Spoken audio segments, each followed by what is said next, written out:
IVM।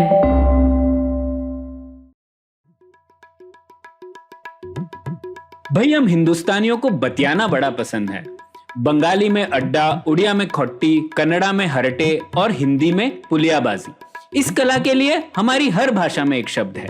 हम तीनों तो अक्सर मिलकर पुलियाबाजी करते ही रहते हैं, तो हमने सोचा आपको भी इसमें शामिल कर लिया जाए। तो आइए प्रणय, सौरभ और ख्याति के साथ करते हैं पुलियाबाजी। हेलो सौरभ, कैसे हैं आप? एकदम बढ़िया प्रणय, तुम बताओ ख्याति। बस मैं भी ठीक हूँ। तो आज किस विषय पे करेंगे हम पुलियाबाजी? हाँ, ये हमारी इस साल की पहली हमारी जो इंटरनल पुलियाबाजी है वो है, जिसमें हम लोग अक्सर एक सवाल उठाते हैं और उसके ऊपर उसके सब पहलू देखने की कोशिश करते हैं। तो एक सवाल जो आजकल कई बार न्यूज़ में रहा है, और ख्याति आप इसके ऊपर चर्चा कर रही है हमारे दोस्त सौरभ तोडी के साथ भी, जो कि ये सवाल था कि दोहरी नागरिकता मतलब ड्यूअल सिटीजनशिप भारत को अपनानी चाहिए या नहीं। तो इसी के ऊपर चर्चा करते हैं और इसके क्या पहलू हैं वो देखने की कोशिश करते हैं। तो सबसे पहले तो हम लोग ये जान लें कि भारत दोहरी नागरिकता नहीं अलाउ करता। मतलब अगर आप किसी और देश के नागरिक बनते हैं तो आपको भारत की नागरिकता त्यागनी पड़ती है।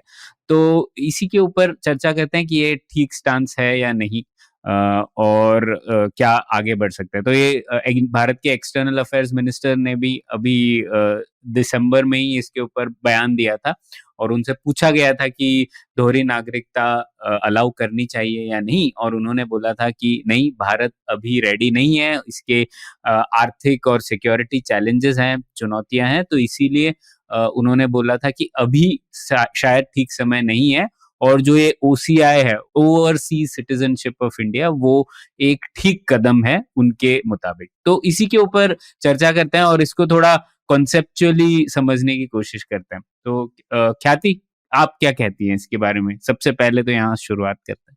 हाँ, तो इस विषय के बारे में जब हम सोचना शुरू करते हैं तो हमारा डिफ़ॉल्ट ये होता है, मतलब मैं जब हमारा बोल रही हूँ, मैं हम भारतीयों का डिफ़ॉल्ट ये सोचना होता है कि अरे नागरिकता तो ऐसी चीज़ है कि आपके पास एक ही देश की होनी चाहिए ना। ये तो एक प्रकार की देश के साथ लॉयल्टी का मामला है या वफ़ादारी का भी मामला हम सोचते हैं, और ये कैसे हम 2 देशों के साथ कैसे वफ़ादारी कर सकते हैं ना? अगर एक का पार्ट हो तो अब दूसरे का कैसे सिटीज़नशिप हो सकते हैं? ऐसा मतलब ये हमारा बाय डिफ़ॉल्ट इनिशियल रिएक्शन होता है। पर ऐसे बहुत सारे केसेस होते हैं जिसमें आप नेचुरल सर्कमस्टेंसेस की वजह से आप एक से ज़्यादा देशों के नागरिकत्व के लिए आप एलिजिबल बन जाते हो, राइट? जैसे कि किसी केस में ऐसा इंसान हो जिसके पेरेंट्स 2 अलग-अलग नेशनैलिटी से हो, तो वो नेचुरली एलिजिबल है 2 देश की ड्यूअल सिटीज़नशिप के लिए, राइट? तो मतलब एक होता है ड्यूअल सिटीज़नशिप के अगेंस्ट एक आर्गुमेंट होता है थोड़ा प्रिंसिपल में कि अरे ये हो ही नहीं सकता। तो एटलीस्ट मुझे लगता है कि ये प्रिंसिपल के बेसिस पे मुझे लगता है कि ये एक मैटर स्टैंड नहीं करता है, क्योंकि आप अगर आपके पेरेंट्स अलग-अलग नेशनैलिटी से है या और भी कई कारणों की वजह से अगर आप 2 जगह से इसमें कोई वफ़ादारी वाला मामला मुझे नहीं लगता है। मुझे लगता है कि ये हाँ, कोई देश डिसाइड कर सकता है कि वो दोहरा नागरिकत्व अलाउ करे कि नहीं करे, राइट? ये उसकी पॉलिसी स्टैंस हो सकती है बेस्ड ऑन उसके हिस्टोरिकल कॉन्टेक्स्ट, उसकी स्टेट कैपेसिटी वगैरह-वगैरह। पर प्रिंसिपल में इस मामले में कुछ गलत नहीं है, ऐसा मुझे लगता है। मुझे लगता है गलत है, पर हम लोग बाद में बात करेंगे अच्छा। इसके ऊपर। ठीक है। हाँ। तो लेकिन मैं सोच रहा था कि पहले हम लोग थोड़ा कॉन्सेप्चुअली समझ लें, क्योंकि इसमें जो नेशन, कंट्री, स्टेट तीनों चीजें आ जाती हैं, तो पहले उसको डिकम्पोज करते हैं और फिर आगे बढ़ते हैं। तो जैसे नेशन मतलब हिंदी में हम लोग कह सकते हैं देश, या फिर नहीं, देश नहीं, कौम कह सकते हैं हम लोग। तो वो बात होती है कि मुझे क्या लगता है मैं किस कौम का हिस्सा हूँ, वो एक मेंटल कॉन्स्ट्रक्ट है। तो चाहे मैं भारत में रहूं या ना रहूं, मैं अपने आप को भारतीय समझ सकता हूँ। तो वो एक नेशनैलिटी एक्चुअली उसे कहना चाहिए, लेकिन ये कॉन्सेप्ट हम लोग सिटीजनशिप पे अप्लाई कर देते हैं और इसी की वजह से बहुत कंफ्यूजन हो जाता है। तो खैर हम लोग उसकी बात नहीं कर रहे हैं, आप कहीं भी रह सकते हैं। आपको क्या लगता है आप किस कौम का हिस्सा है, वो आपके मन की बात है, आप कहीं भी रह सकते हैं, और उसकी बात हम लोग नहीं कर रहे, तो हम लोग वो बात को अलग रखते हैं। दूसरी बात होती है कंट्री की, तो वो हिंदी में हम लोग देश कह सकते हैं या दूसरी भाषाओं में, हमारी भाषाओं में नाडु कह सकते हैं। जिसकी जब हम लोग कहते हैं कि आप कहाँ रहते हैं, तो रेजिडेंसी की जब हम लोग बात करते हैं कि भारत को अलाउ करना चाहिए कि नहीं, कि भारत से इमिग्रेशन हो सके या एमिग्रेशन हो सके, तो हम लोग रेजिडेंसी की बात कर रहे हैं कि कोई अंदर आ सकता है या बाहर जा सकता है या नहीं। तो हम लोग उसकी भी बात नहीं कर रहे हैं, क्योंकि हम लोग तो बिलीव करते हैं कि हर इंसान को फ्रीडम होना चाहिए, वो कहीं भी जाए, उनकी परिस्थिति क्या है वो खुद जानते हैं, ना कि हमारी सरकार जानती है। तो अगर लोगों को लगता है कि उनका जीवन बेहतर होगा बाहर जाने से, तो उनको पूरी स्वतंत्रता होनी चाहिए कि वो जा सके जहां उन्हें मर्जी जाना चाहे। तो हम लोग रेजिडेंसी की भी बात नहीं कर रहे हैं, और हम लोग सब बिलीव करते हैं कि भारत को एकदम लिबरल होना चाहिए इस मामले में, और किसी भी इंसान को एक्चुअली रेस्ट्रिक्शंस हैं अभी, जैसे कि अगर आप ग्रेजुएट नहीं है तो आपको बहुत मुश्किल होता है बाहर जाना भारत से, और ये तो हम लोगों ने लिखा भी है कि ये नहीं होना चाहिए। तो हम लोग उसकी भी बात नहीं करते। अब तीसरी बात आ जाते हैं स्टेट के ऊपर, मतलब कि राज्य के ऊपर। और राज्य जब हम लोग बात करते हैं तब आती है बात सिटीजनशिप की, नागरिकता की, क्योंकि किसी राज्य के तौर पर ही एक नागरिकता हो सकती है। और यही हम लोग जैसे कंफ्यूजन कह रहे थे कि सिटीजनशिप जब कहते हैं हम लोग नेशनैलिटी की बात कर लेते हैं, जो कि नहीं होना चाहिए। हम लोग सिर्फ सिटीजनशिप की बात कर रहे हैं, और राज्य के तौर पर हम लोग सोच रहे हैं कि किसी राज्य को किसी इंसान की दोहरी नागरिकता स्वीकार करनी चाहिए या नहीं। तो ये सवाल है। और भारत, और स्पेसिफिकली हम लोग बात करें कि भारत को दोहरी नागरिकता करना, अलाउ करना, ये भारत के हित में है या नहीं आज के संदर्भ में। तो मुझे लगा हम लोग ये तीनों चीजों को अलग से समझ लें, और हम लोग सिर्फ एक नागरिकता के बारे में बात कर रहे हैं। और नागरिकता के तौर पे भी हम लोग सोच रहे थे कि इसको जो क्या फायदे नुकसान है एक इंसान के, एक किसी भी इंडिविजुअल के लेवल पे, और क्या बेनिफिट्स और कॉस्ट हैं पूरे भारत के तौर पे, इन दोनों लेवल्स पर हम लोग चर्चा कर सकते हैं। तो शायद हम लोग स्ट्रक्चर्ड वे में डिस्कस कर पाएंगे। ठीक है, तो ये है। और एक बैकग्राउंड भी दे दूं कि वैसे ड्यूअल सिटीजनशिप कई देशों में अडॉप्ट की जा रही है। तो पहले जो आपने बोला ख्याति, कई देश यही मानते थे कि ऐसे हो ही नहीं सकता, ये तो लॉयल्टी, वफादारी की बात है। लेकिन एम्पिरिकली हम लोग देखें तो कई सारे देश ड्यूअल सिटीजनशिप अलाउ कर रहे हैं। और ये भी देखा गया है कि जो देश ड्यूअल सिटीजनशिप अलाउ करते हैं वहां से माइग्रेशन बढ़ जाती है। ये भी इसके ऊपर रिसर्च काफी हुई है, और मैंने पढ़ा भी था, क्योंकि ऐसा एक नेचुरल एक्सपेरिमेंट था जहां ब्राजील और कुछ लैटिन अमेरिकन कंट्रीज ने अलाउ कर दिया ड्यूअल सिटीजनशिप हालिया कुछ ही सालों पहले। तो उन्होंने कंपेयर किया कि उन लैटिन अमेरिकन कंट्रीज जिन्होंने ये नया लॉ लाया, compare to the Latin American countries जिन्होंने ये नहीं लॉ लाया, क्या माइग्रेशन पर क्या असर पड़ा। और ये देखा गया है कि माइग्रेशन बढ़ जाती है। तो ये भी मतलब बैकग्राउंड है। अब हम लोग आगे बढ़ सकते हैं। तो सौरभ, आप क्या कहते हैं?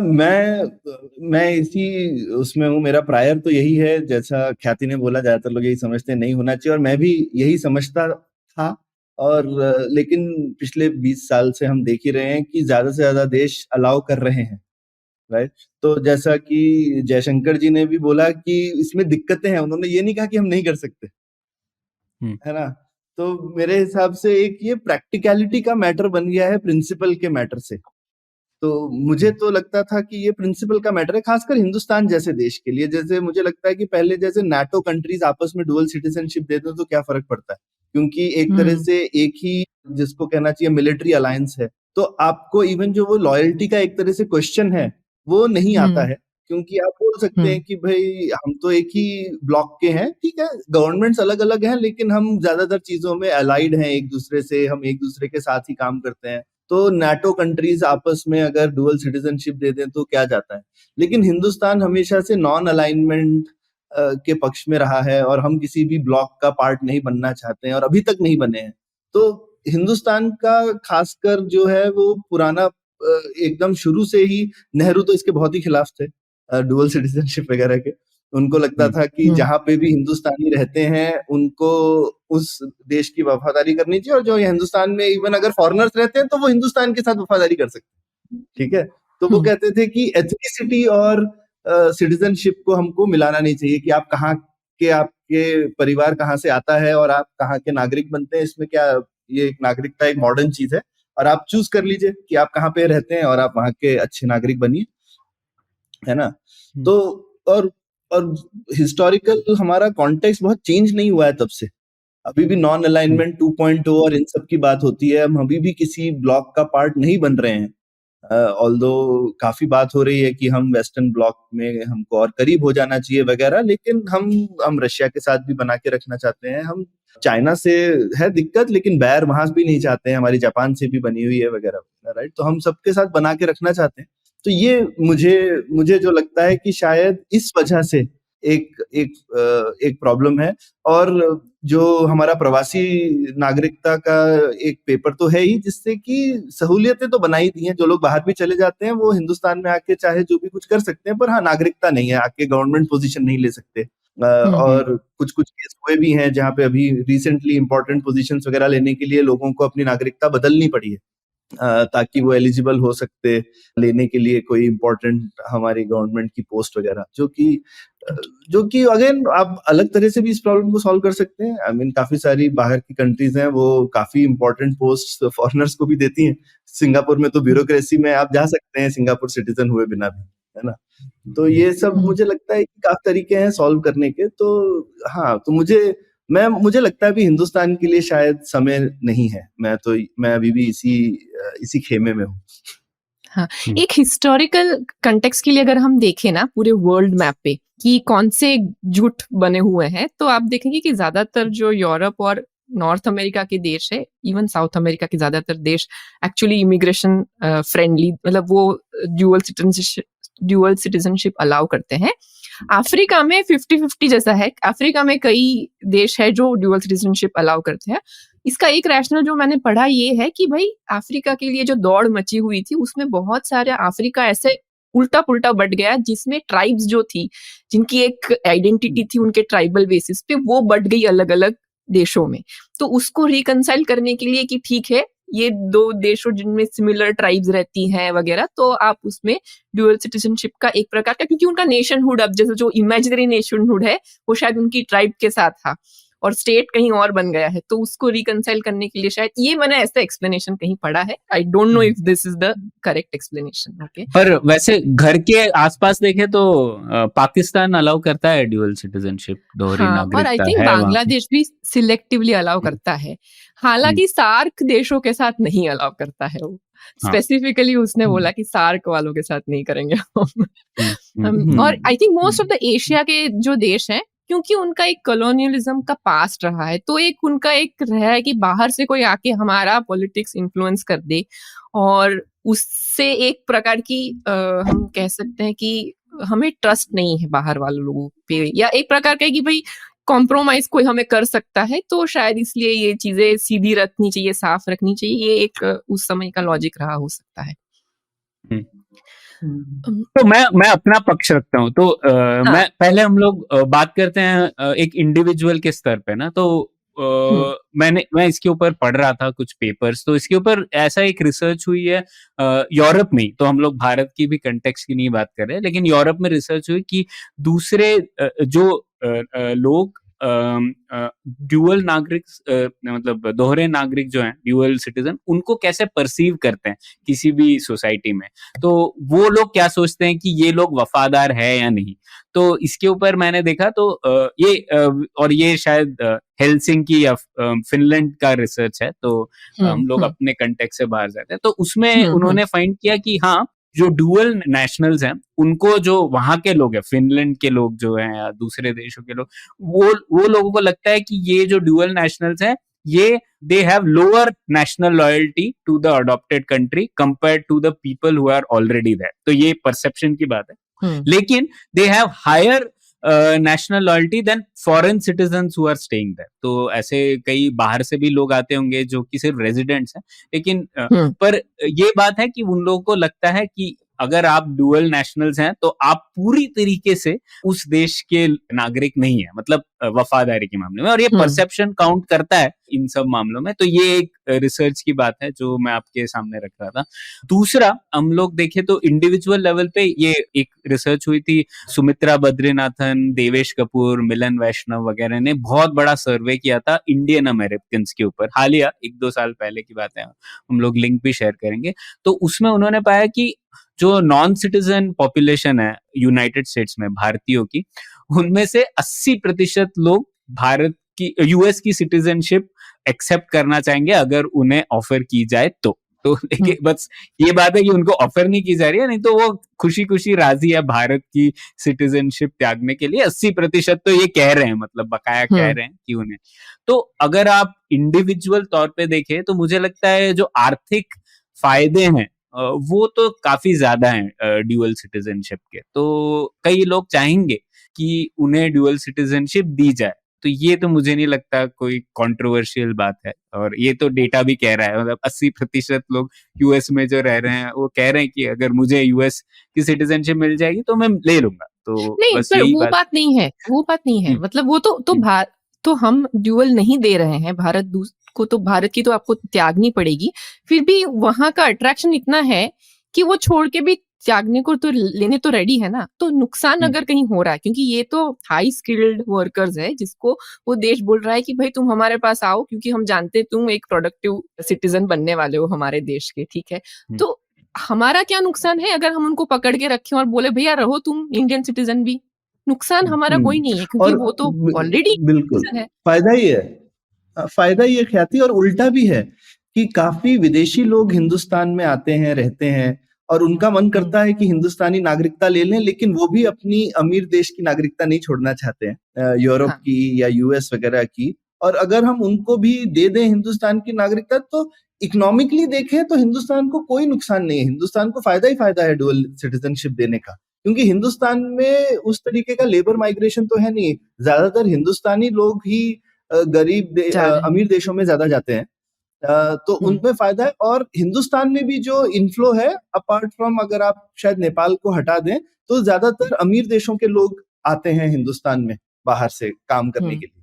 तो उनमें से भी अगर कुछ लोग अगर ले लेते हैं हिंदुस्तान की नागरिकता, तो उनका अटैचमेंट इंडिया से, इंडिया में इन्वेस्टमेंट उनका बढ़ जाएगा, वो अपने देश में हिंदुस्तान के पक्ष की शायद बात ज्यादा रखेंगे।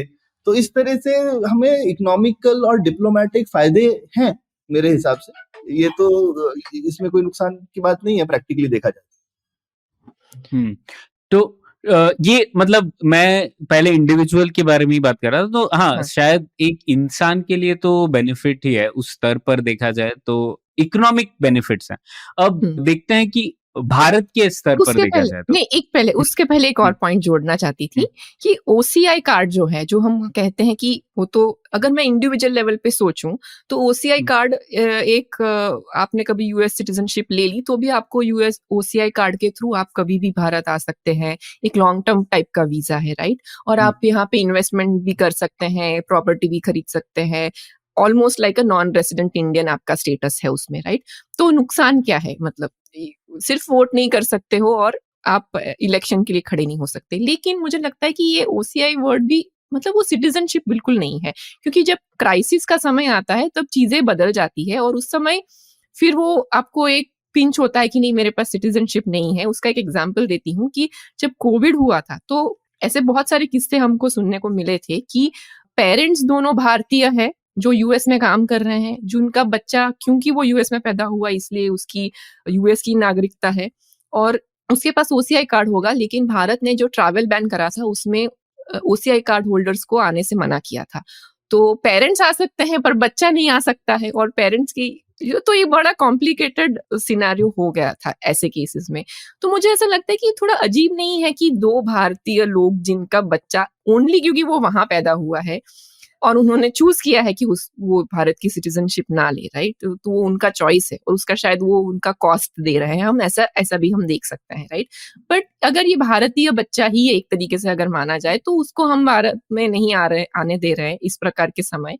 तो वो एक प्रकार का मतलब अंतर तो है ओसीआई और सिटीजनशिप के बीच में, ये मैं बताना मतलब जोड़ना चाहती थी। हाँ, तो वो तो थोड़ी स्टूपिड पॉलिसी हुई ना, तो उन लोगों को अलाउ करना चाहिए था ओसीआई को। उसमें ऐसे कौन से लोग बाहर से भारत आने आने के लिए बेताब थे कोविड में? नहीं आ रहे थे क्योंकि कुछ लोगों का वीज़ा जो यूएस में एक्सपायर हो रहा है एंड उनको आने की ज़रूरत पड़ रही है, बट वो अपने बच्चे को लेकर नहीं आ पा रहे थे। ये टाइप का एक सिचुएशन हुआ था।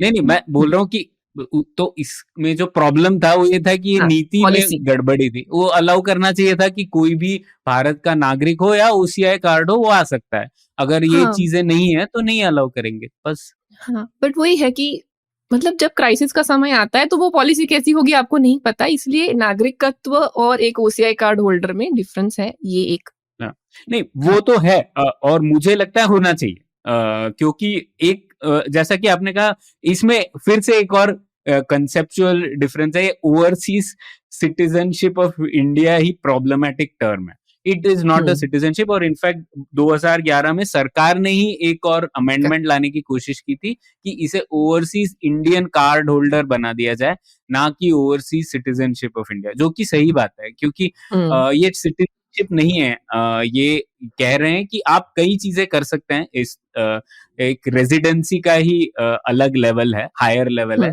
कि आपको हुँ, वीजा नहीं लगेगा वगैरह वगैरह लेकिन आप इंपॉर्टेंट पब्लिक पोजीशंस नहीं ऑक्यूपाई कर सकते और आप वोट नहीं कर सकते और मुझे लगता है कितने लोग हैं जो इन चीजों के लिए आ रहे हैं तो मुझे नहीं लगता कि ये सिटीजनशिप नहीं है और ठीक है मेरे हिसाब से ये ठीक है हाँ तो मैं बता दूं क्यों मेरा पक्ष क्या है भारतीय दृष्टिकोण से तो हुँ, एक तो मैं 2 कारण देना चाहूँगा कि और मैं ये आर्ग्यू कर रहा हूँ कि आज के टाइम पे जो कॉस्ट है, वो ज़्यादा है भारत के लिए compare to the benefits of dual citizenship. अच्छा, तो कॉस्ट इसलिए ज़्यादा है, एक तो मैं इस मामले में भी बिलीव करता हूँ ये मतलब वफ़ादारी की इतनी बात नहीं है, लेकिन प्रैक्टिकली ये है कि अगर आप किसी देश के नागरिक हैं, तो आपको उस नागरिक होने का एक सोशल कॉन्ट्रैक्ट है, उसके ड्यूटीज़ भी होती हैं, रिस्पॉन्सिबिलिटीज़ भी होती हैं। जैसे ही आपको बेनिफिट्स मिलते हैं, आपको ड्यूटीज़ और रिस्पॉन्सिबिलिटीज़ भी अदा करनी पड़ती हैं। ऐसा नहीं ठीक है कि बात। आप एक ही चीज़ कर रहे हैं। तो एक हुँ, वो कॉन्सेप्ट है। तो जनरली हम लोग पब्लिक फाइनेंस में ऐसा देखते हैं कि अच्छी पॉलिसीज़ तब बनती हैं जब 3 सर्कल हैं, उनमें से उनका ओवरलैप ज़्यादा से ज़्यादा होना चाहिए और ये 3 सर्कल क्या है? एक दोज़ हू बेनिफिट जिन्हें फ़ायदा होता है। दूसरा दोज़ हू पे जो कि पैसा देते हैं किसी भी चीज़ के लिए हुँ, और तीसरी चीज़ है दोज़ हू डिसाइड तो इन तीनों का जितना ज़्यादा ओवरलैप होगा उतनी ज़्यादा पॉलिसीज़ होगी। इसीलिए हम लोग ये भी कहते हैं कि डिसेंट्रलाइज़ेशन कई बार बेनिफिट होता है क्योंकि इन तीनों सर्कल का ज़्यादा ओवरलैप होता है उसमें। तो अगर आप इस दृष्टिकोण से देखें, तो अगर आप यूएस में रह रहे हो, भारत की सरकार क्या कर रही है उससे आपको कोई भी फ़र्क नहीं पड़ रहा हुँ, क्योंकि आप वहाँ पे हो और आपको अगर वोटिंग पावर मिल जाए उसके लिए, तो ये इस नीति से मतलब एकदम फ्लॉड है क्योंकि आप कुछ भी कर रहे हो वहां पे आपको कोई फायदा नहीं हो रहा है या नुकसान नहीं हो रहा है भारत के सरकार की नीतियों का लेकिन फिर भी आप वोटिंग राइट्स रख रहे हो तो ये मुझे लगता है कि सही नहीं है इस प्रिंसिपल के तौर पे जब मैंने आपको बताया ओवरलैप हुँ, आप और कम करने की कोशिश कर रहे हो और दूसरा रीजन ये एक्चुअली जो भगवती हैं फेमस इकोनॉमिस्ट उन्होंने एक्चुअली 1970 के दशक में इसके ऊपर पेपर लिखा था और ये टैक्सेशन के तौर पर लिखा था उन्होंने कहा था कि अगर आपको वोटिंग राइट्स चाहिए तो आपको टैक्स भी देना चाहिए उस देश का तो हुँ, जो जैसा हम लोग ये बात करते हैं अमेरिका में अभी भी ये है कि अगर आप हुँ, अमेरिका में नहीं रहते हो फिर भी अगर आप अमेरिका के नागरिक हो तो आपको उसका टैक्स देना पड़ता है और ये हुँ, उनका प्रिंसिपल है there is no representation without taxation तो अगर आप वो इसी से आता है कि सोशल कॉन्ट्रैक्ट है किसी देश का के साथ हुँ, नागरिकता अगर आप रखते हो तो अगर आप नागरिक हो किसी देश के और अगर आपको उसकी देश की वोटिंग राइट्स चाहिए तो आपको टैक्स भी देना चाहिए उस देश का अगर भले ही आप रहो कहीं तो ये एक हाँ, प्रिंसिपल है मुझे लगता है वो भी सोचने की जरूरत है दूसरा और मुझे लगता है वो पॉइंट आज के संदर्भ में बहुत इंपॉर्टेंट है वो है ये रेडिकली नेटवर्क सोसाइटीज का जो कि हम लोगों ने कई पुलियाबाजी में बात की है कि आज का संदर्भ ये है कि आप कहीं भी रह सकते हो लेकिन आप किसी और देश की पॉलिटिक्स में हिस्सा ले पाते हो क्योंकि आप इंटरनेट पर हो और इंटरनेट पर आप एक्टिव हो और आप रियल टाइम में इन्फ्लुएंस कर पाते हो किसी और देश की स्थिति की पॉलिटिक्स। तो वहां से मुझे लगता है कि क्योंकि हम लोग इस स्थिति में आ चुके हैं, सिटीजनशिप जितनी ज्यादा डिसोसिएटेड हो उतना ज्यादा बेहतर है, क्योंकि क्लैरिटी रहती है लोगों के लिए कि मैं इस देश का नागरिक हूं या नहीं। और आप देख लें कि क्यों हम लोग क्यों चाहेंगे कि भारत के नागरिक और भारत की पॉलिटिक्स को कोई और इंसान भारत में नहीं रह रहा है लेकिन फिर भी वो कह रहा है कि मैं भारत का नागरिक हूं और वो इन्फ्लुएंस कर पाए इस पे, तो इससे हमें क्या फायदा है। तो उस एंगल से भी मुझे लगता है कि क्योंकि हम लोग और डिजिटली रहने वाले हैं, सिटीजनशिप राइट्स एक सोशल कॉन्ट्रैक्ट जो है वो एक ही देश के साथ रहे, एक ही राष्ट्र के साथ रहे तो ज्यादा सहूलियत होगी, ऐसा मुझे लगता है। तो आप दोनों क्या कहते हैं इस पे? सौरभ पहले आप जाइए। नहीं, मैंने कहा ना, मेरा तो प्रायर जो है वो मैच करता है मुझे लेकिन कि जो सिटीजनशिप है वो मुझे तो शुरू से लगता रहा है कि भाई एक तरफ होना चाहिए, लेकिन जैसा मैंने कहा कि प्रैक्टिकली अभी लोग कर रहे हैं और कहीं पर आकर के आप इसके इकोनॉमिक बेनिफिट्स वगैरह देखते हैं, है ना। तो अभी अगर हम प्रैक्टिकल तरह से देखें तो एक प्रिंसिपल स्टैंड है, मुझे लगता है प्रिंसिपल स्टैंड तो मैं अग्री नहीं करता हूँ, लेकिन मुझे लगता है हर चीज एकदम प्रिंसिपल पे तो नहीं चलती है। हम प्रैक्टिकली वी कैन सी कि भाई किसमें ज्यादा फायदा और नुकसान हो रहा है।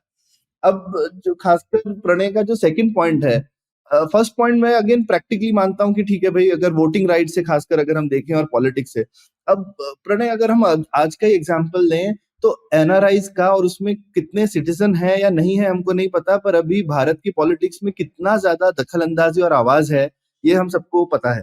हाँ, और वो बढ़ जाएगी, मेरा वही पॉइंट है। हाँ, पर नॉन रेसिडेंट इंडियन जो होता है वो भारत का हाँ, सिटीजन ही है, तो वो कहीं बाहर रह सकता है और वो भारत के रिलेटेड बोल सकता है, वो भारत में आके वोट भी कर सकता है और उसको भारत का टैक्स नहीं देना पड़ता है। हाँ, हम लोग एनआरआईज हाँ, रफली बोल रहे हैं क्योंकि उसमें इंडियन अमेरिकन भी होंगे, इंडियन कैनेडियंस भी होंगे, पर जो कि टेक्निकली वहां के एनआरआई हाँ, वो होता है जो इंडियन सिटीजन है, नॉन नहीं, रेसिडेंट हाँ, नहीं, इंडियन जरूर है। जरूर तो जरूर हाँ, हाँ, हाँ, बिल्कुल बिल्कुल, नहीं नहीं, पर मैं सबको जोड़ रहा हूँ इसमें कि जो भी बाहर रहने वाले हिंदुस्तानी मूल के लोग हैं, डायस्पोरा हाँ, मान लेते हैं अगर अंग्रेजी में बड़ा शब्द हमको यूज करना है, तो जो हिंदुस्तान के जो प्रवासी भारतीय हैं ऐसा बोल सकते हैं, उसमें कुछ नागरिक हैं कुछ नहीं है। तो हिंदुस्तान प्रवासी भारतीय इसी तरह से गिनता है, सारे के सारे प्रवासी भारतीय होते हैं चाहे वो नागरिक हो या ना हो। तो जो भी प्रवासी भारतीय उनका, क्योंकि एक तरह से प्रवासी भारतीय एक तो अमीर भी हैं, और कहीं पर जो एक कोर लेवल पर आता है कि भाई पैसा जो है वो भी एक स्पीच का फॉर्म है, तो आपके पास ज्यादा पैसा होने से आपके वचन जो है उनकी उनकी वैल्यू बढ़ जाती है अलग अलग वजहों से, ठीक है। तो वो बढ़ी रही है, तो मैं तो इनफैक्ट इस फेवर में हूँ कि जब वो बढ़ी रही है तो फिर दे ही दो ना। मुझे लगता है कि वो प्रैक्टिकली वोट करते हैं या नहीं करते हैं प्रणय, इससे शायद फर्क पड़ ही नहीं रहा है, ठीक है। वो क्योंकि किसी ना किसी एंगल से फॉरेन फंडिंग चाहे अलाउड हो या ना हो, लेकिन जो हिंदुस्तान से जुड़े लोग हैं उनका पैसा हिंदुस्तान में आना कोई बहुत मुश्किल नहीं है, तो वो हिंदुस्तान में पैसा भी आसानी से दे सकते हैं, ऐसा नहीं कि नहीं दे पाते हैं। तो फॉरेन फंडिंग वगैरह में वही लोग फंसते हैं जहां पर वो अलग जगह से होता है, जो हिंदुस्तान के मूल के लोगों की तरफ से फंडिंग वगैरह आती है वो इंडिया में बड़े आसानी से आ जाती है। तो वो लोग ऑलरेडी बहुत एम्बेडेड है प्रैक्टिकली, और प्रैक्टिकली उनकी आवाज भी बहुत ऊंची है, वो पॉलिसी भी इन्फ्लुएंस कर रहे हैं, ठीक है, वो हर डिस्कशन में भी हैं। तो प्रैक्टिकली जो अब जब हो ही रहा है सब कुछ, तो फिर उस चीज को हटाने के लिए जो बाकी नॉन पॉलिटिकल एडवांटेजेस हैं हम उनको क्यों छोड़ दें। तो मेरे को लगता है कि जिस खतरे से हम बचना चाह रहे हैं वो खतरा तो कोई एनीवे बचने वाला नहीं है, प्रैक्टिकली वो हो ही रहा है, और उसकी वजह से हम उन चीजों को रोक रहे हैं जहां पे शायद हिंदुस्तान को फायदा हो सकता है। तो मैं अगर कंसेप्चुअली मैं इसके खिलाफ भी हूँ, पर मुझे लगता है कि प्रैक्टिकली शायद ये एक प्रैक्टिकल पॉलिसी है और प्रैक्टिकली हम इसको इम्प्लीमेंट कर सकते हैं। इसमें मैं थोड़ा जोड़ूं तो जैसे कि अबाउट 2015 से 2021 तक अबाउट 8.8 लाख इंडियंस ने अपनी नागरिकता त्याग दी है, और ये सारे हाई स्किल्ड वर्कर्स हैं जो आईटी में, हेल्थ केयर में, फाइनेंस में काम कर रहे हैं। और ये किन देशों में जा रहे हैं, जो टॉप 4 देश जहां वो जा रहे हैं वो है यूएसए, कनाडा, ऑस्ट्रेलिया और यूके। और ये चारों देश नहीं कह रहे हैं कि तुम अपनी छोड़ के आओ अपनी नागरिकता, वो कह रहे हैं भाई तुम आओ, ठीक है।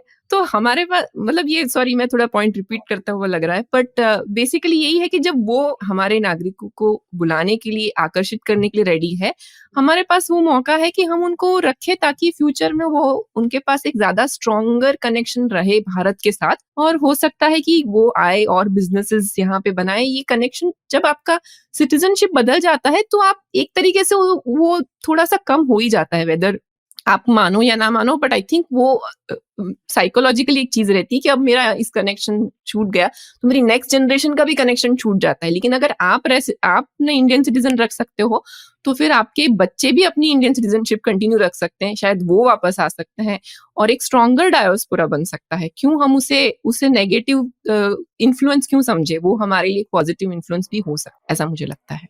नहीं, मेरा पॉइंट ये था कि मुझे लगता है ओसीआई एक ठीक कॉम्प्रोमाइज है अभी के दृष्टिकोण से, कि ठीक है आपको जो आप भी कह रही थी ख्याति, आप ओवरसीज सिटीजनशिप ऑफ इंडिया बन जाओ after you become a citizen of the US, but फिर जो आपका बच्चा होगा ना, वो इंडियन सिटीजन नहीं हो पाएगा, फिर वो उसकी इंडियन डिसेंट खत्म हो गई, फिर उसे कुछ और मतलब ये ओसीआई बनना पड़ेगा शायद। ओसीआई, हाँ वही तो। अगर भारत को रखना है वो कनेक्ट, तो उसके लिए मुझे लगता है ओसीआई को और बेहतर कर सकते हैं, सिंप्लीफाई कर सकते हैं वगैरह वगैरह। लेकिन वोटिंग राइट्स एक स्टेप बहुत दूर जाता है, और ये मुझे लगता है इसको कॉम्प्लेक्सिटी के तौर पर देखना चाहिए, ना कि सिर्फ लीनियर दृष्टिकोण से, कि इसके क्या लॉन्ग टर्म कंसिक्वेंसेस होंगे हम अभी नहीं इमेजिन कर सकते।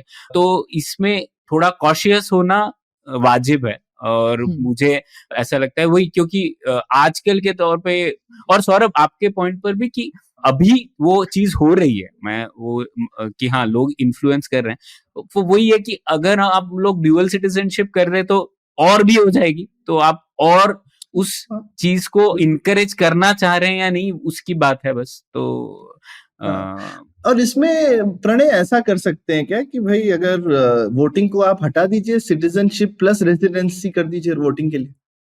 सिर्फ सिटीजनशिप जरूरी नहीं है कि अगर आप रेजिडेंट नहीं है 180 डेज से ज्यादा एक पर्टिकुलर जगह में, या एटलीस्ट हिंदुस्तान के अंदर, क्योंकि हिंदुस्तान में तो मुश्किल है ट्रैक करना, माइग्रेंट भी आप हो तो आप अपना वोटिंग का कार्ड चेंज कर सकते हैं, बट एटलीस्ट आप हिंदुस्तान में तो हो 182। हम टैक्स किसी को तभी करते हैं ना जब आप 180 दिन से ज्यादा रहते हैं हिंदुस्तान में, 181 दिन से ज्यादा। तो यही चीज आप वोटिंग के साथ भी जोड़ सकते हैं कि भाई अगर आप 181 दिन से ज्यादा रहते हैं तो कर लीजिए, पर बाकी चीजों के लिए आप सिटीजन हैं, तो सिटीजनशिप को सिर्फ सिटीजन होने के नाते ही आप सिर्फ वोट नहीं कर सकते ना, क्योंकि वोट आपको किसी जगह के लिए तो करना है, तो आपको उस जगह के में वोटिंग लिस्ट का पार्ट बनने के लिए रेजिडेंसी की जरूरत है। हाँ, ये तो मैं मानता हूँ। एक्चुअली इसका फ्लिप साइड ये है कि अगर आप एनआरआई हो और आप 6 महीने से ज्यादा भारत में नहीं हो, तो आपको नहीं वोटिंग अलाउड होनी चाहिए, तो भले ही आप भारत के नागरिक हो। बिल्कुल, मैं बोलूंगा कि उसके साथ फिर आप डुअल सिटीजनशिप दे दो और वोटिंग को आप डुअल सिटीजनशिप प्लस रेजिडेंसी के साथ जोड़ दो, तो ये मुझे लगता है बहुत अच्छा कॉम्प्रोमाइज होगा। सारे के सारे प्रवासी लोग इस कॉम्प्रोमाइज को एक्सेप्ट कर लेंगे कि हाँ ठीक है, हमको इंडिया में रह रहे हो तो करो वोट, रहते हैं हाँ, और इंडियन पासपोर्ट हम फिर भी होल्ड कर सकते हैं, बाकी चीजें कर सकते हैं, कभी शिफ्ट तो कर सकते हैं, एटलीस्ट दिल में रहता है कि हाँ जब मैं रहने लगूंगा तो मैं करूंगा वोट वहां पे। ठीक है। आई थिंक ये जैसे जिस पॉइंट पे मैं प्रणय से सहमत हूँ कि ये स्टेट कैपेसिटी का भी मामला है, और शायद ये भारत के लिए सबसे हाई प्रायोरिटी प्रॉब्लम सॉल्व करने के लिए नहीं है, तो और भी चीजें पहले सॉल्व कर सकते हैं शायद इसके से पहले। उस मामले में मैं आपसे सहमत हूँ कि हाँ शायद अभी वो समय नहीं आया है। हाँ, जैसे स्टेट कैपेसिटी का पॉइंट जो सौरभ ने सॉल्यूशन दिया उसमें भी लागू होता है। जैसे हम लोग कह रहे हैं 6 महीने में के बाद रेजिडेंसी के आपको वोटिंग कार्ड मिल जाएगा या चला जाएगा, पर हमको पता है वो कैसे होता है। मतलब क्या वो वोटिंग कार्ड कब बनता है, और इलेक्शन के पहले कैसे भी बना देते हैं लोग, और रेजिडेंसी मतलब ये मुश्किल चीजें हैं, आज के तौर पर इम्प्लीमेंट हो सकती है नहीं, वो कहना थोड़ा मुश्किल है। तो वो एक बात भी ध्यान में रखने की जरूरत है हमें। और वैसे हाँ, पाकिस्तान की बात कह दूं कि पाकिस्तान में ड्यूअल सिटीजनशिप अलाउड है, तो इसके ऊपर भी वहां पर बहुत डिबेट होता रहता है कि होना चाहिए या नहीं, क्योंकि अगर आप देखें ड्यूअल सिटीजनशिप अलाउड हो ऐसे देश में जहां पर पॉलिटिक्स ऑलरेडी वॉलेटाइल है, तो एक परसेप्शन बन जाता है कि लोग बाहर ही जाना चाहते हैं, और हम्म, जो पॉलिटिकली पावरफुल है उनको तो ड्यूअल सिटीजनशिप चाहिए। तो जैसे लोग जो आर्मी में है, पाकिस्तान आर्मी वगैरह में, उनके सब रिश्तेदार तो यूएस में है, उनके बच्चे लोग यूएस जाना चाहते हैं, यूके जाना चाहते हैं। 21 देशों के साथ ट्रीटी है पाकिस्तान की, जिसमें अलाउड है वहां के लोगों को सिटीजनशिप लेना पाकिस्तान की। तो अगर आप प्रैक्टिकली देखें पाकिस्तान में ड्यूअल सिटीजनशिप का फायदा हुआ है या नहीं, अभी के टाइम पे देखें तो ज्यादातर लोग एग्जिट चूज कर रहे हैं, अगर बजाय इसके कि वहां पर रह के हम लोग प्रॉब्लम सॉल्व करें। कौन कैसे सॉल्व कर सकता है ना, एक इंसान तो इंडिविजुअल लेवल पे ही सोचेगा कि यार कौन यहाँ पे रहे और मैं निकल जाता हूँ। तो पाकिस्तान में ये हो रहा है, तो वो भी देखने की जरूरत है। पर तुमने वो जो 3 सर्कल बोले प्रणय, वो यहाँ पर एक्चुअली थोड़े से गड़बड़ तरह से जैसे पाकिस्तान में हुआ वैसा इंडिया में भी होगा। इंडिया का भी ज्यादा एलीट बाहर जा रहा है।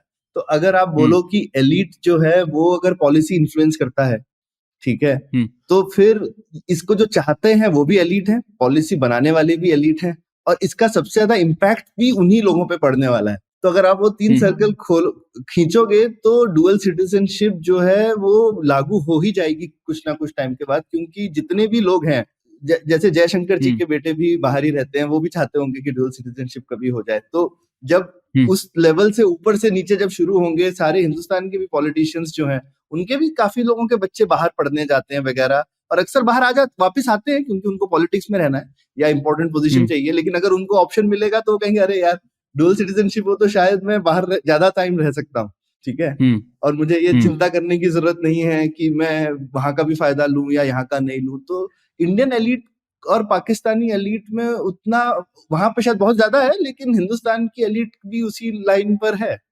हाँ, नहीं ये शायद अच्छी बात बोली आपने, शायद इसी कारण से सब देशों में तो हो ही रहा है ड्यूअल सिटीजनशिप। हाँ, हो सकता है कि ये देश के लिए बहुत अच्छी चीज नहीं है, पर हर देश के एलीट के लिए कन्वीनियंट चीज है। पर नुकसान क्या है? मतलब अगर ब्रेन ड्रेन तो ऐसे ही हो रहा है ना, वो तो वैसे ही जा रहे हैं, हमारा कुछ किए बिना ही जा रहे हैं।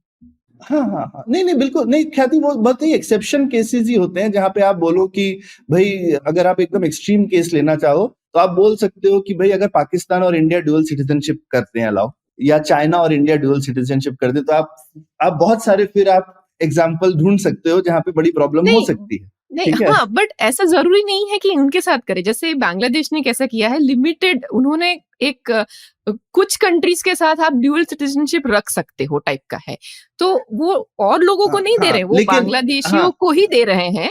और मतलब बेसिकली कह रहे हैं कि भाई आप अगर वहां पे चले ही गए हो तो ठीक है, हमारी भी लेके रख लो, कोई बात नहीं टाइप का है। मतलब इट इज ऐसा नहीं कि आप कोई फॉरेनर्स को बुला रहे हो। हाँ, ये पर आप ये सर्किट आराम से बना सकते हो ना कि कोई सेकंड जनरेशन चाइनीज यूएस में है और उनकी किसी हिंदुस्तानी के साथ में विवाह हो जाता है, फिर उनको हिंदुस्तान की डुअल सिटीजनशिप मिल जाती है। तो ये बड़े एक्सेप्शनली केसेस हैं, इसीलिए शायद नहीं होते, क्योंकि ब्यूरोक्रेसी का तो शौक है एक्सेप्शनल केसेस बनाने का। पर यही है कि वो एक्सेप्शनल केसेस को मद्देनजर रख के हम क्या ब्रॉडर अपना इकोनॉमिक बेनिफिट छोड़ रहे हैं क्या? ये बिल्कुल मेरे ख्याल से ये वाजिब बात है पूछने के लिए। और आई थिंक समय बदल गया है, प्रोबेबली ये एक और चीज हुई है कि जिस तरह से दुनिया चलती थी 20th सेंचुरी में वर्सेस जैसे चलती है 21st सेंचुरी में, आई थिंक नेशन स्टेट्स के भी जो कंसेप्ट, कौन कहाँ रह रहा है, मतलब लोग कहाँ और रह के अपना काम कर रहे हैं और कहीं और उनकी सैलरी आ रही है, मतलब ये तो थोड़ा सा गड़बड़ा ही गया है। जो पुराना सिस्टम था उसमें काफी चेंजेस आए हैं और शायद उसके हिसाब से सिस्टम अभी चेंज हुए नहीं है, बट शायद चीजें बदल सकती है फ्यूचर में। हाँ, अच्छा, एक सवाल है इसके ऊपर, जैसे वैसे ऋषि सुनक तो कीनिया के थ्रू गए थे ना यूके, लेकिन आप मान लीजिए ऋषि सुनक जैसा ही कोई इंसान है जो कि भारत से डायरेक्टली गया हो यूके में, तो आपको लगता है अगर ड्यूअल सिटीजनशिप अलाउड होती तो कोई देश एक्सेप्ट करता उस इंसान को उसका प्राइम मिनिस्टर होने के लिए, उस लेवल पर बढ़ने के लिए? वो यूके तो शायद कर लेता, उनकी वाइफ तो है ही ना, ऋषि सुनक की वाइफ तो अभी भी इंडियन सिटीजन है। वाइफ है पर वो तो नहीं है ना। हाँ, पर काफी मतलब क्लोज चीज है वाइफ होना, ऐसा तो नहीं है कि भाई प्राइम मिनिस्टर की वाइफ फॉरेन सिटीजन है एक तरह से। तो यूके बहुत अपवाद है, आई थिंक यूके काफी ज्यादा प्रोग्रेसिव कंट्री है इन चीजों के मामले में, और उन्होंने मल्टीकल्चरलिज्म को बहुत अपनाया है। उसकी क्रिटिसिज्म भी है और लोग काफी ध्यान से देख रहे हैं कि इस देश का क्या होने वाला है, तो ये अच्छा है कि बुरा है। हमको उनका एग्जाम्पल लेना चाहिए कि नहीं, वो पायनियर देश रहा नहीं, है बहुत चीजों में। हाँ, नहीं तो मतलब मैं बोल रहा हूँ कि आप मीडियन एग्जाम्पल, हाँ मीडियन नहीं, एक एग्जाम्पल ले, एग्जाम्पल नहीं, इसी केस में हाँ अगर वो डिसाइड करे कि भाई ठीक है, अगर मुझे ये पोजीशन चाहिए, उसके लिए मुझे एक त्यागनी पड़ रही है, तो वो फिर वो डिसीजन ले सकता है इंसान।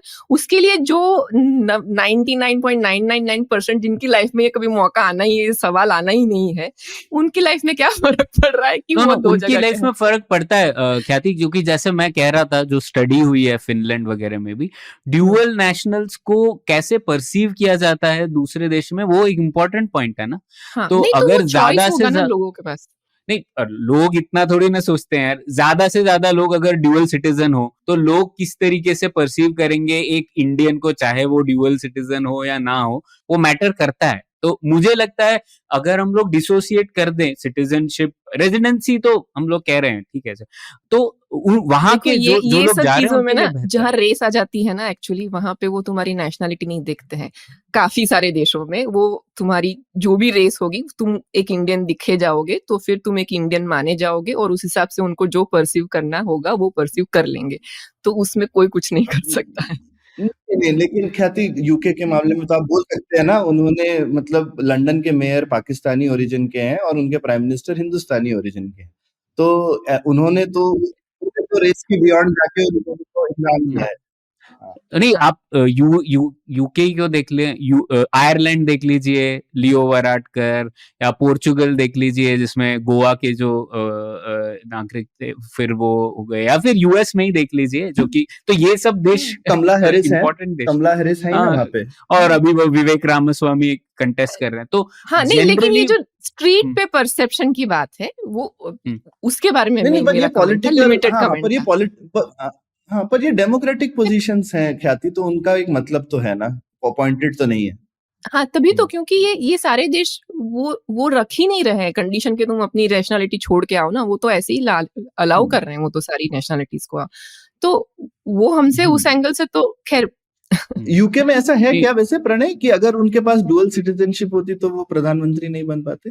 नहीं, मुझे नहीं पता क्या है। मैं लॉ की बात ही नहीं कर रहा हूँ, मैं परसेप्शन की बात कर रहा हूँ कि अब भारतीयों का दूसरे देशों में परसेप्शन काफी अच्छा है, कई देशों में, और मुझे लगता है उसका एक कारण ये भी है कि हम लोगों ने एटलीस्ट सिटीजनशिप बेसिस पे ये क्लियर कर दिया कि यहाँ के हो या वहां के हो, बस सिटीजनशिप बेसिस। तो ये मुझे लगता है जो लोग वहां जा रहे हैं उनके लिए भी फायदेमंद है, बजाय इसके कि वहां के लोग आपको इस नजर से देखें कि आप यहाँ के हो या वहां के हो। वो नेहरू का वही आर्गुमेंट था कि आप वहां पे एक रहिए तो आपको आपके लिए भी वहां पर क्या कहते हैं शक की नजर से, जैसे जापान और यूएस की लड़ाई हुई थी तो यूएस में सारे जापानियों को बंदी बना लिया था। हिंदुस्तान में भी हुआ था जब चाइना के साथ लड़ाई हुई थी, तो बहुत सारे चीनी ओरिजिन के लोग थे हिंदुस्तान में, भले ही नागरिक भी थे वैसे तो उनको भी डिटेन कर लिया गया था। तो ये देशों में हो चुका है बाय द वे, बिना सिटीजनशिप के भी प्रणय। तो अगेन वो प्रैक्टिकल वाली चीज आ जाती है कि क्या सिटीजनशिप से ही फर्क पड़ रहा है ना। यूएस ने भी ऐसा किया हुआ है और इंडिया ने भी ऐसा किया हुआ है। तो अब यही मुझे लगता है कि थ्योरेटिकल आर्गुमेंट देखें तो बहुत आते हैं, और इसलिए मैं कह रहा हूँ कि थ्योरी में मुझे ठीक लगता है, लेकिन प्रैक्टिकली देखें तो ये एक बड़ी ये उस तरीके की पॉलिसी है जहाँ पे प्रैक्टिकलिटी में ये बहुत आराम से करी जा सकती है बिना थ्योरेटिकली प्रूव हुए कि ये एकदम बढ़िया है। ठीक है, तो इसी चीज पर हम लोग ये एपिसोड का अंत करते हैं, और हम लोग हमारे लिसनर से भी पूछना चाहेंगे। सब श्रोतागण बताइए आपको क्या लगता है इस विषय पे। मुझे पता है हमारा काफी बड़ा श्रोता ग्रुप है जो भारत के बाहर रहता है, इंक्लूडिंग एक होस्ट, तो हम लोग उनसे भी जानना चाहेंगे कि वो लोग क्या सोचते हैं। जो भारतीय नहीं है बाय द वे, जैसे नहीं वही रेजिडेंट बाहर रहते हैं, तो उन लोगों को तो वो कहें कि उनको क्या लगता है इस विषय पे, तो हम लोग सुनना चाहेंगे आपका मत क्या है इसके ऊपर। तो खत्म करते हैं ये पुलियाबाजी। शुक्रिया। उम्मीद है आपको भी मजा आया। यह पॉडकास्ट संभव हो पाया है तक्षशिला इंस्टीट्यूशन के सपोर्ट के कारण। तक्षशिला पब्लिक पॉलिसी में शिक्षा और अनुसंधान के लिए स्थापित एक स्वतंत्र संस्था है। आप दुनिया के किसी भी कोने में हो, आपकी उम्र कुछ भी हो, अगर आप पब्लिक पॉलिसी, विदेश नीति या टेक्नोलॉजी गवर्नेंस में रुचि रखते हैं तो तक्षशिला की वेबसाइट takshashila.org.in पर उनके कोर्सेज को जरूर चेक कीजिए। और अगर आप पुलियाबाजी में शामिल होना चाहते हैं तो हमसे कनेक्ट कीजिए puliyabazi@gmail.com पर या फिर @puliyabazi ट्विटर पर। शुक्रिया।